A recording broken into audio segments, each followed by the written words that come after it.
Ok, meus amados, estamos caminhando rumo ao nosso final amanhã. Amanhã eu vou gastar manhã e noite falando, discorrendo sobre depressão. Eu quero passar para você uma perspectiva secular, uma perspectiva bíblica, e nós vamos andar todo dia pensando dessa maneira. Um dos grandes problemas na igreja é abordar um problema. De que maneira nós abordamos um irmão? E esse tem sido um grande desafio para muitos de nós. De que maneira eu abordo um irmão? Ele até me conta um problema, mas eu não sei como explorar o problema. Ele me diz o que fazer. Ele me diz alguma coisa do que eu tenho, enfim, do que ele sente, mas eu não sei o que fazer. E eu quero expor para você como você poderia ajudar um irmão a tirar alguma coisa do coração dele, enfim. Se eu posso sugerir, e eu quero sugerir, se eu posso sugerir, eu vou dizer para você, comece olhando para o que aquele indivíduo sente. Embora isso não seja regra, eu diria para você, muito possivelmente, ele vai chegar com uma queixa que a alma dele sofre. E emocionalmente aquilo o abate. Nem sempre será assim. Muitas vezes será assim. Vou dar um exemplo para você. Se você estivesse conversando com o profeta Elias, o profeta Elias chegou e ele vai dizer para você, eu estou muito desanimado. Ele disse, tá certo? Qual a pergunta que você faria? Por onde caminha o teu pensar? Elias está desanimado. O grande Elias, como é que esse homem, em 1 Reis 19, 3, ele está dizendo, eu estou cansado. Eu estou chateado, sem paciência, e eu tenho, enfim, algumas outras coisas. O que você pensaria? De que ele precisa tirar umas férias? A indústria do entretenimento cresceu no nosso país em uma década mais de 400% e não resolveu o problema do homem. Você criou maneiras de você levar o indivíduo para muitos lugares, mas isso não resolve o problema do indivíduo, não resolve o problema do homem. Eu gosto de pensar, e eu vou falar o que dá aqui no tempo que a gente tem, tá bom? Eu gosto de pensar de que nós temos aí um detetor de fumaça. Eu tenho sido acompanhado por um homem, o Ked, que ele conhece muito de incêndio, não é? E ele sabe apagar fogo, e ele tem me levado para comer no rio todo dia, e eu tenho amado comer no rio todo dia. A comida é boa e eu não pago, é muito bom comer ali, é excelente. E ele tem detetores de fumaça.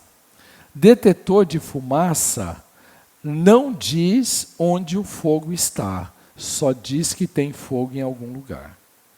As emoções os sentimentos são detetores de fumaça. Quando o indivíduo está dizendo, eu estou desanimado, a pergunta é, o que exatamente está pegando fogo?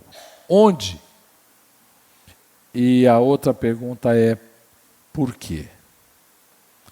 Por que esse indivíduo ele tem esse sofrimento no seu coração dessa maneira? Sofrimento é parte da vida. Algumas delas eu provoco na minha própria vida. E quando você olha para isso, você fica pensando o que ele quis dizer quando ele disse que ele queria morrer. Por que um homem vitorioso, com uma história maravilhosa, um ministério extremamente bem sucedido, por que esse homem está desanimado? O que acontece no coração dele?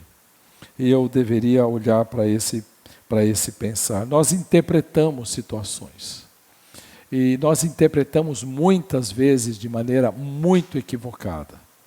Quando Abraão chega do Egito e ele olha aquele lugar, ele vê aqueles indivíduos lá dizendo: eles vão ver a minha esposa e vão levá-la e vão me matar.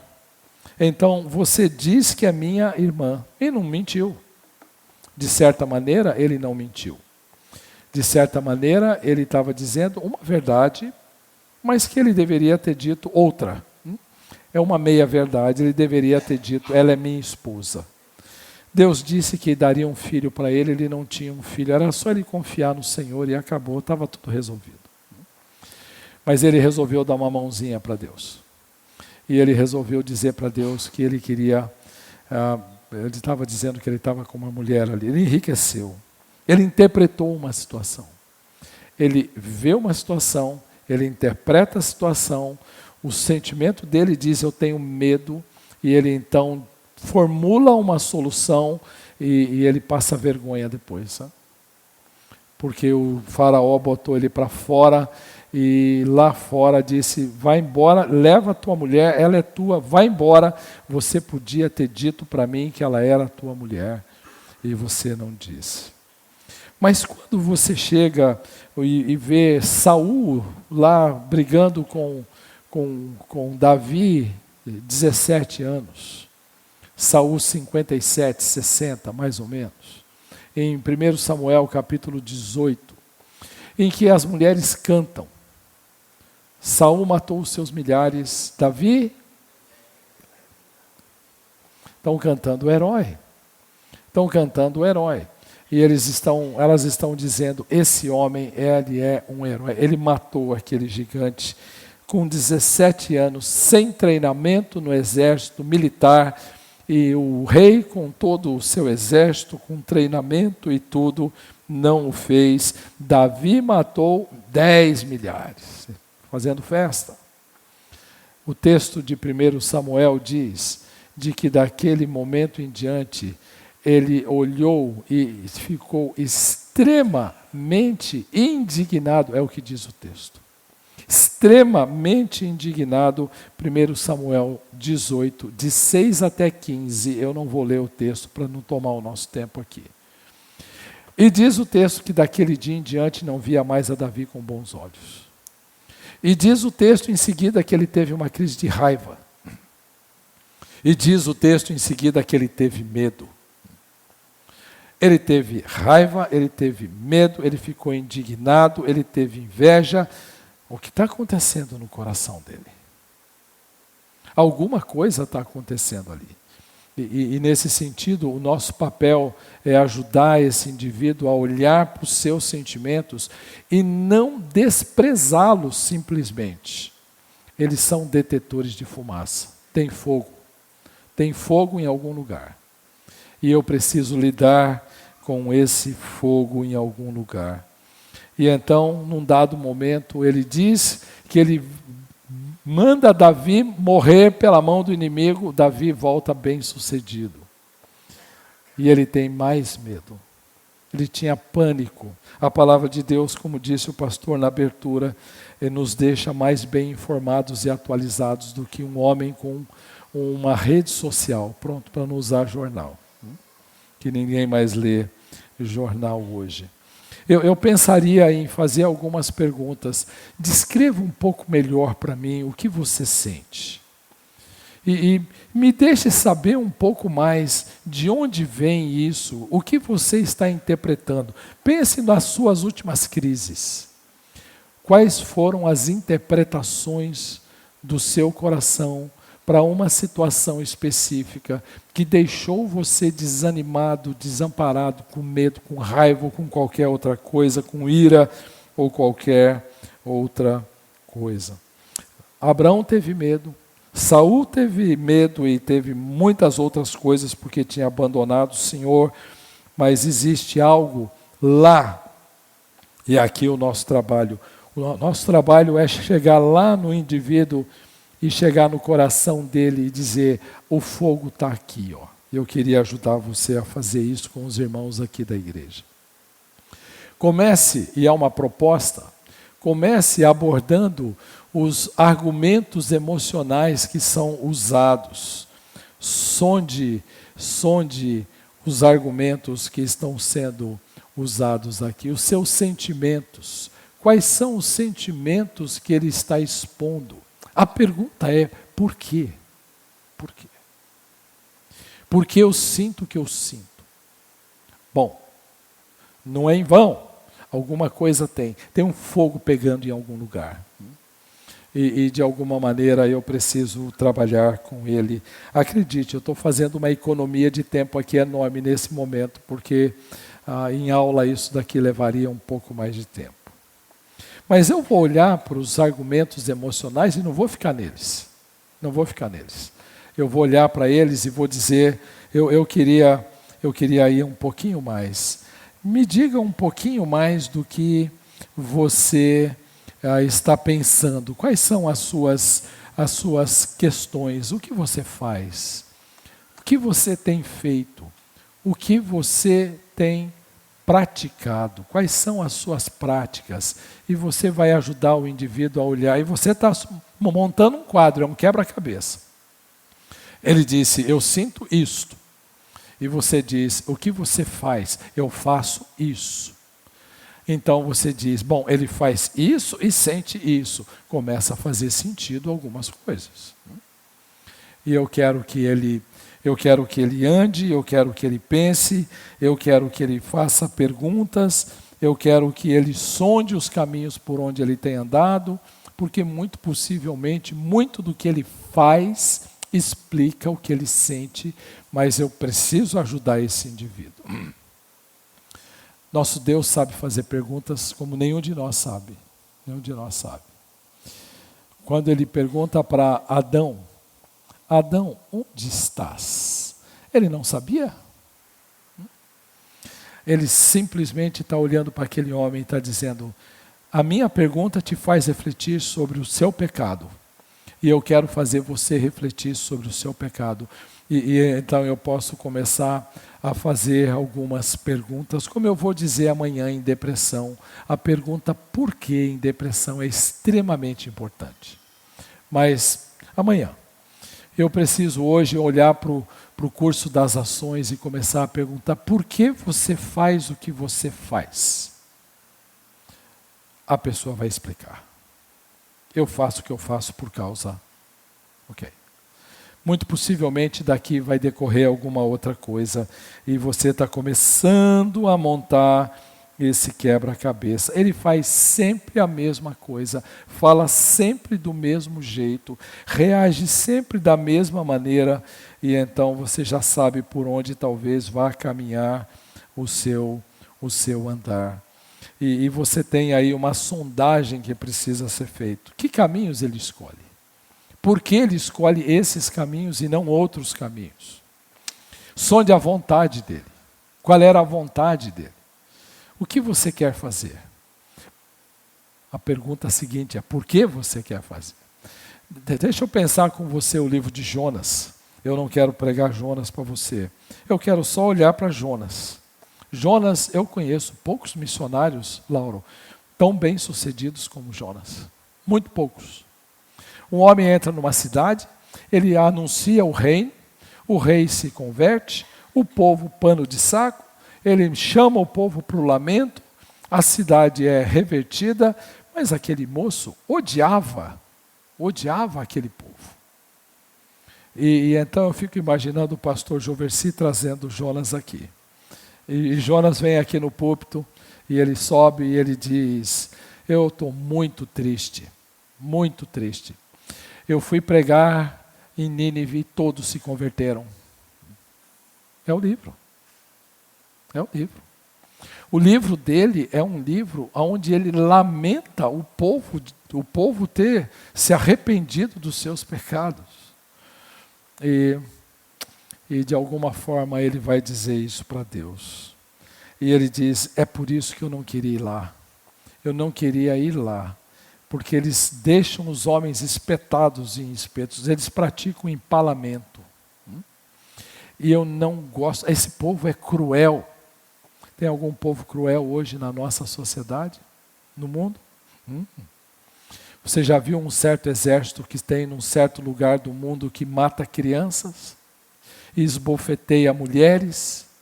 Que produz um ódio em nós assim santo? Por causa de algo tão cruel que é feito?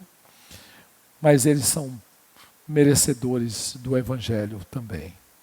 E eles são dignos de ouvir pelo menos o Evangelho. Mas aquilo provoca em nós uma reação, a mesma reação provocada em Jonas. E Jonas disse, por isso eu fugi.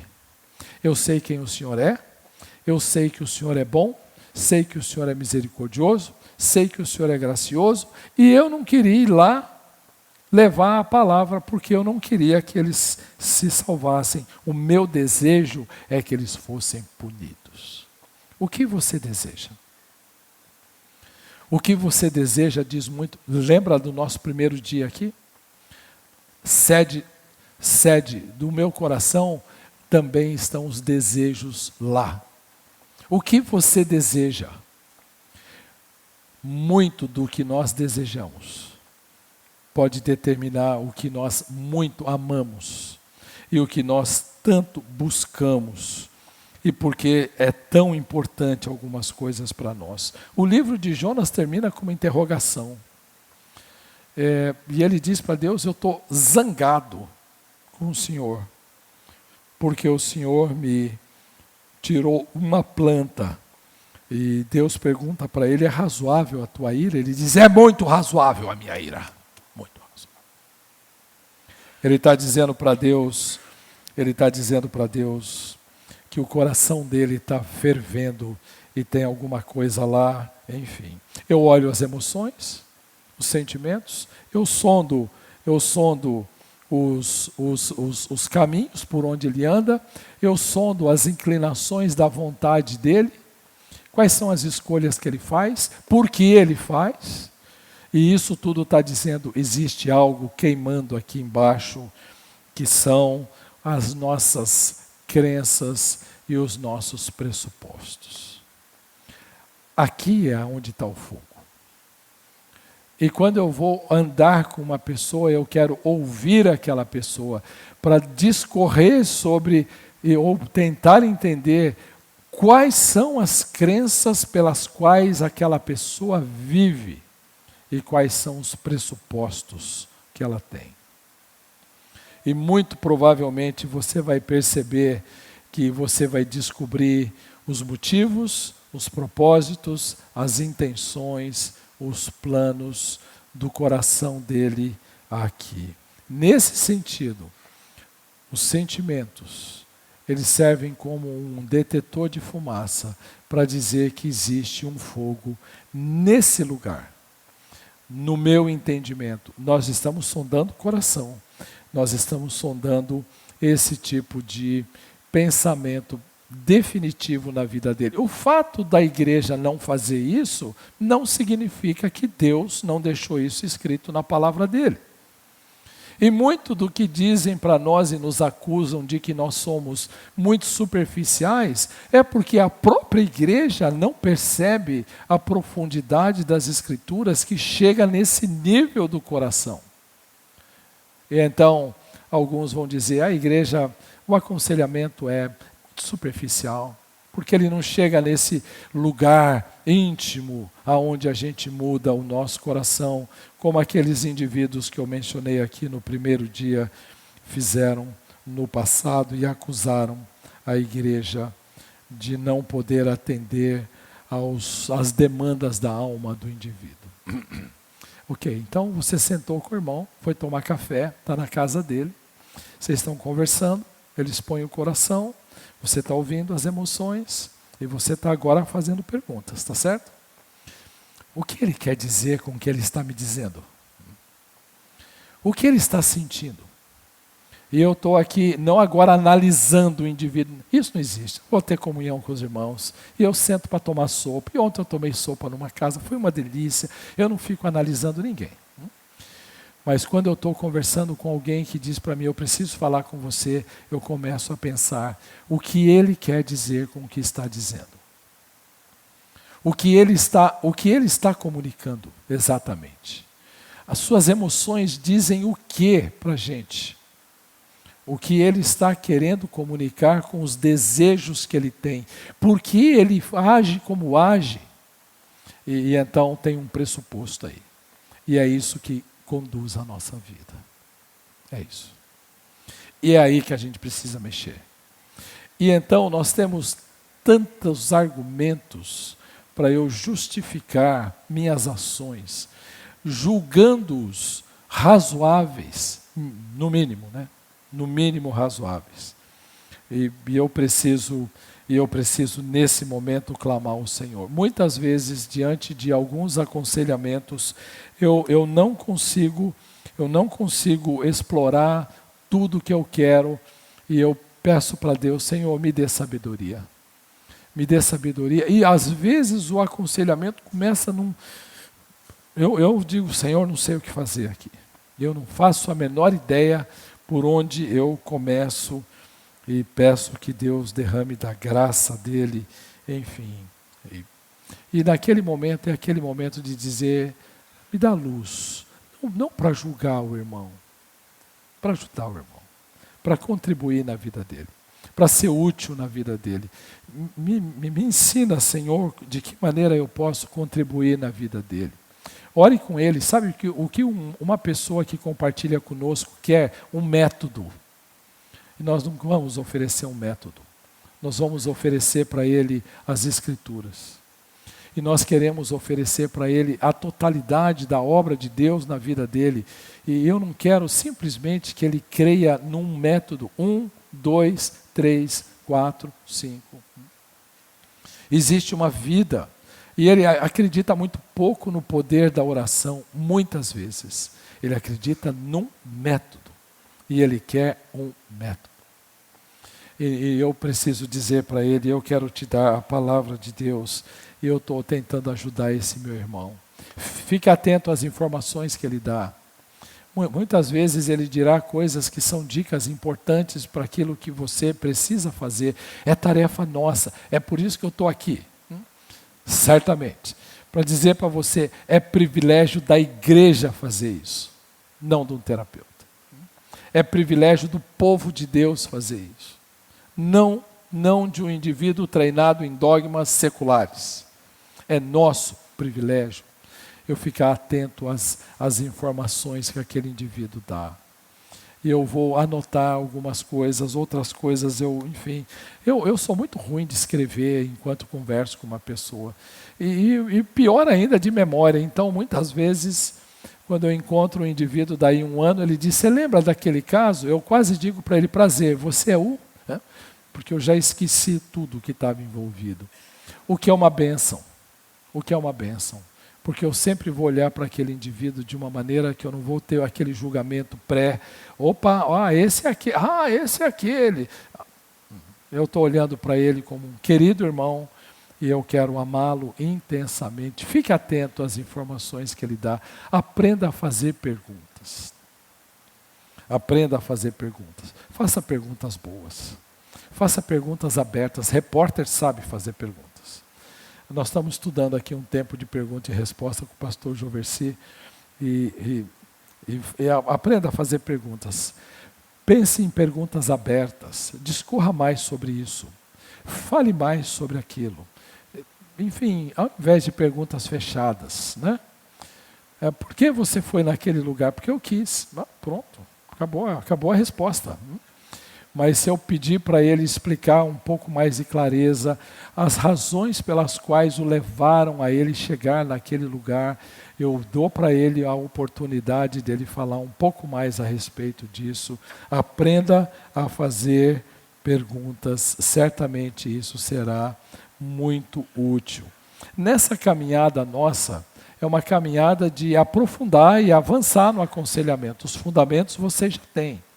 É o lema da nossa conferência. Agora nós vamos avançar. Eu preciso avançar um pouco mais. Então eu vou olhar para ele e vou pensar, Você está mesmo interessado em caminhar conosco? Quer mesmo mudar? É isso que você quer fazer? Eu gostaria que você entendesse o que nós vamos fazer. Nós vamos começar hoje. Eu vou dar livros para você ler, por isso que eu queria muito que vocês tivessem a literatura de Nutra Publicações aqui. Eu quero dar livros para vocês lerem. Eu quero dar para você algumas páginas que eu queria que você escrevesse. Eu vou oferecer para você alguns questionários que eu queria que você me respondesse. Você faria? Marcaremos alguns encontros para nos encontrar e você viria no horário por alguns dias, enfim. Tudo isso vai indicando o quanto aquela pessoa quer lidar com o problema dela.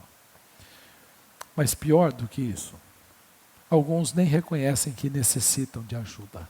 Né? Alguns nem reconhecem que precisam de ajuda. São carentes, mas eles não querem chegar e dizer para alguém, eu preciso de ajuda. As grandes pessoas que mais me ajudaram na vida não foram os que mais me elogiaram, foram os que mais me confrontaram. E eles chegaram e disseram, você está andando por aqui, abre o olho. Ó, é um outro caminho aqui que você precisa andar.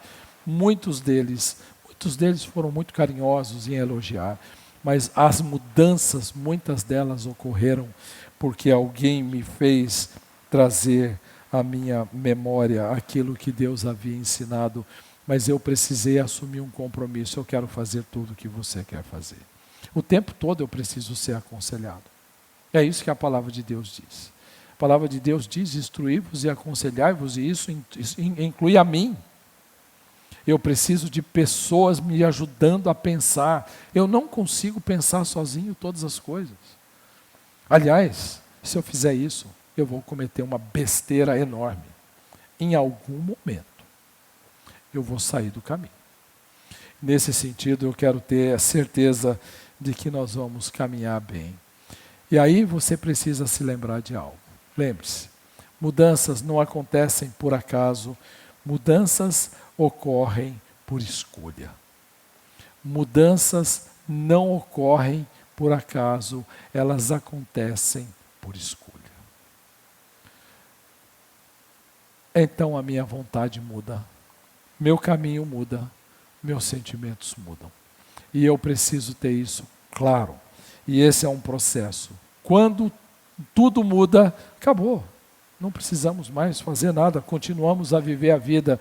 Até lá, instruí-vos e aconselhai-vos mutuamente.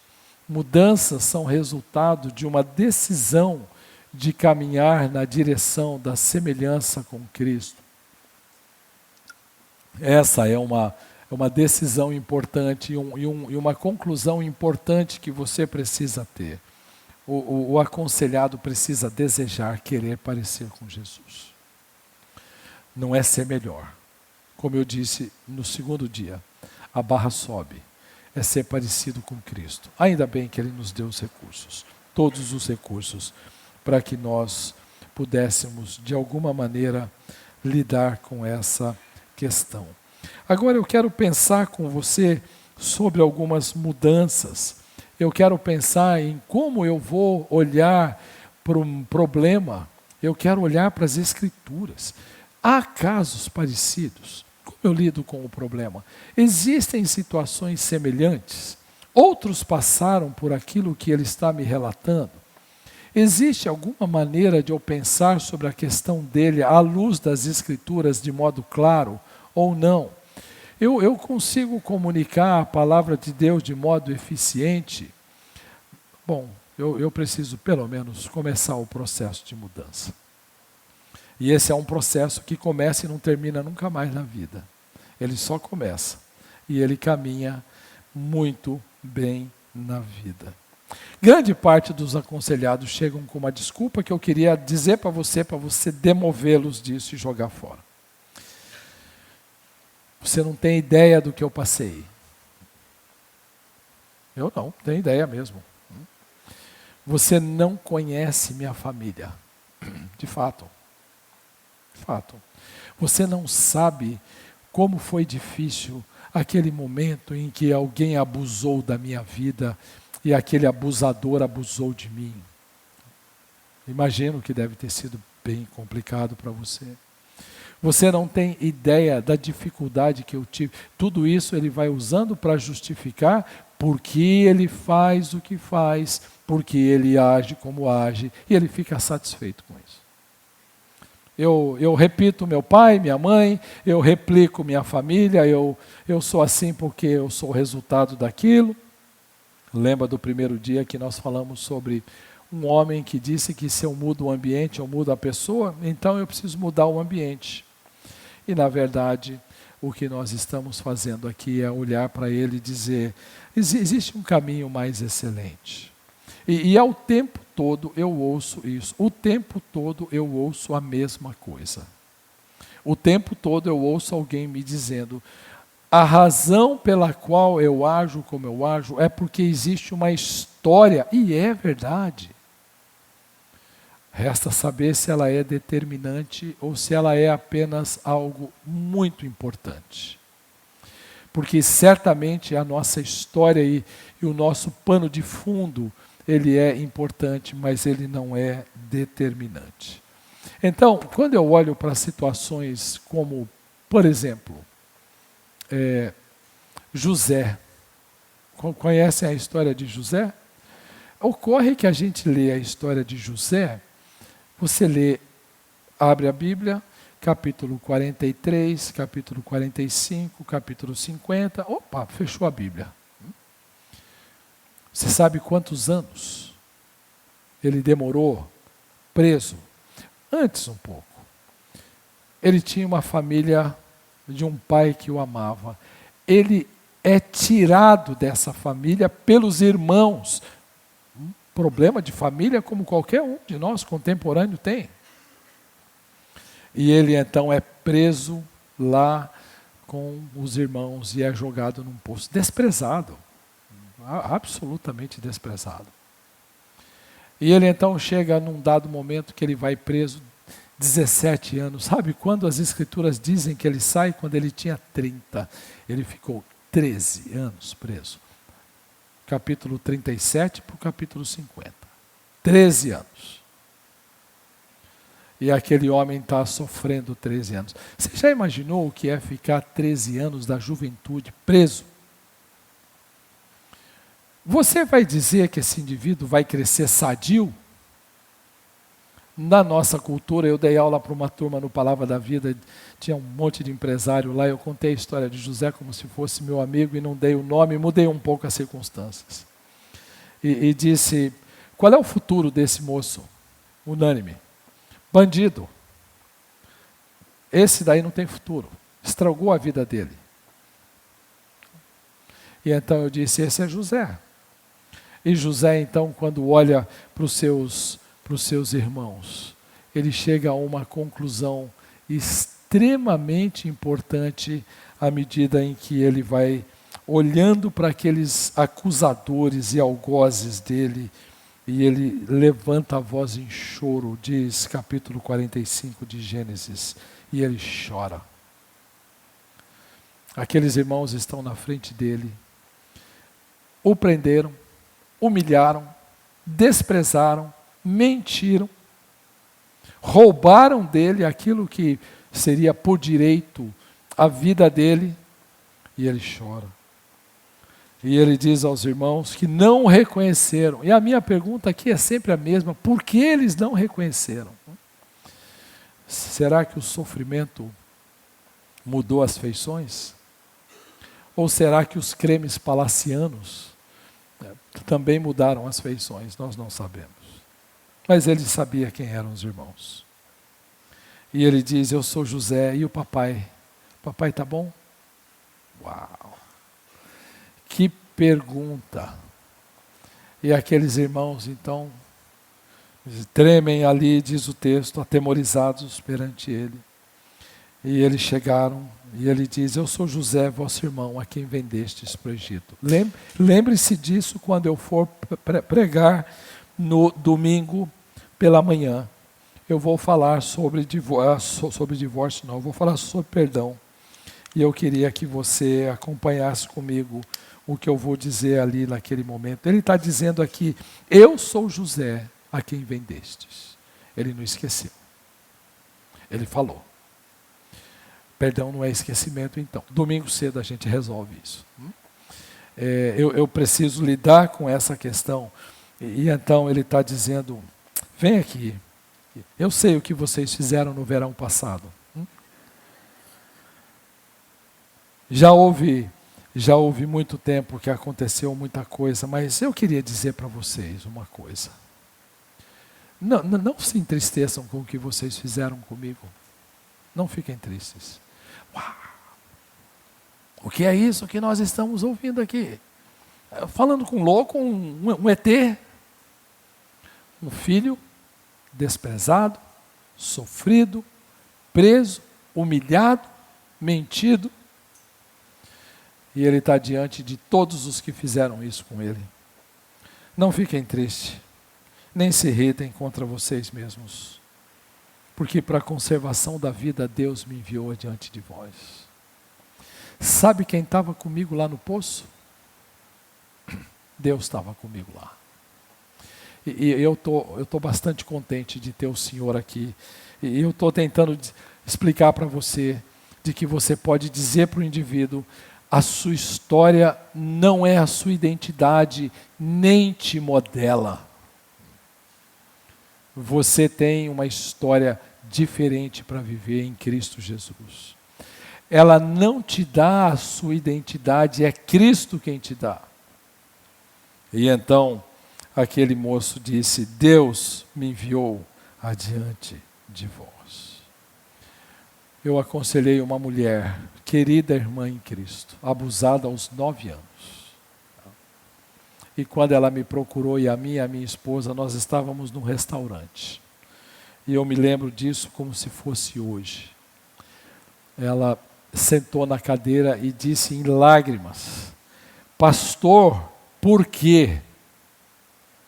E nós enxugando as nossas lágrimas. Em aconselhamento, Ivanice e eu choramos muito. Enxugamos as lágrimas. E aí, ela disse, a primeira pergunta, eu disse, eu não sei. Mas eu tenho uma segunda. Por que eu? Eu também não sei. Eu também não sei. Eu sei que temos um Deus que age. Ela disse, pastor, eu tenho uma raiva. Você não tem ideia da raiva que eu tenho no meu coração. Eu tenho uma raiva enorme. E eu quero, enfim, ela acabou com a vida dela de muitas e muitas maneiras. Enfim, hoje, quem é essa mulher? Depois de muito lidar, não dias, não semanas, não meses, depois de lidar com bastante regularidade, não toda semana também, mas com bastante regularidade, nós nos encontramos. E essa moça disse, Jairo, você não tem ideia do que Deus está fazendo na minha vida. Eu hoje consigo entender, quando eu olho para trás, que Deus tinha um plano que eu não conseguia ver. É isso que nós queremos. Nós queremos levar esse indivíduo a mudar a perspectiva que ele tem sobre aquilo que é parte da vida dele, para que ele passe a crer e tenha como pressuposto algo bíblico que modele a vida dele. E então, ela disse, você sabe que eu tive umas doenças graves, e muito graves, como resultado da minha ira. Eu desprezava pessoas, e eu desconfio de pessoas, eu desprezo pessoas. Mas outro dia eu estou andando na rua, e eu vi o meu abusador, lá do outro lado. Eu disse, e aí? Ela disse, eu tive compaixão. Deus estava lá, não fostes vós que me mandastes, Deus me enviou adiante de vós. Ela está dizendo, eu entendi claramente que Deus queria trabalhar o meu coração. Eu orei por ele e pedi que a graça de Deus o alcançasse. Mas é essa a posição do mundo? Essa mulher está irrecuperável, não é isso que vão dizer? Isso acabou, a vida dela acabou por causa da história dela. Mas ele repete: Deus me enviou adiante de vós para conservar sua associação. Mas ele repete: não fostes vós que me enviastes, e sim Deus. 3 vezes em 4 versículos. Ele está dizendo: sabe o que tem atrás da minha história? Há um Deus. Olha que conforto isso traz. Então, ainda que eu não entenda, e não preciso entender todas as coisas, eu posso descansar no fato de que há um Deus gerindo um plano perfeito na minha vida. Existe uma palavra no livro de Ezequiel, uma palavra hebraica, que descreve o Senhor no último versículo do livro de Ezequiel. E ele diz: aquela cidade é uma cidade que tem 4 lados. E ela é murada e tem portões. E o nome daquela cidade será Yahweh Shammah. O Senhor está lá. O Senhor está lá. Aonde estava o Senhor na sua vida quando as piores coisas aconteceram? Lá. Onde Ele sempre esteve. Onde Ele sempre ficou. E eu estou olhando para isso e estou dizendo: bom, temos uma máxima aqui. Eu preciso focar o alvo da minha vida. Eu quero ser parecido com Cristo. É possível, as mudanças que nos assemelham a Cristo, elas são possíveis na minha vida.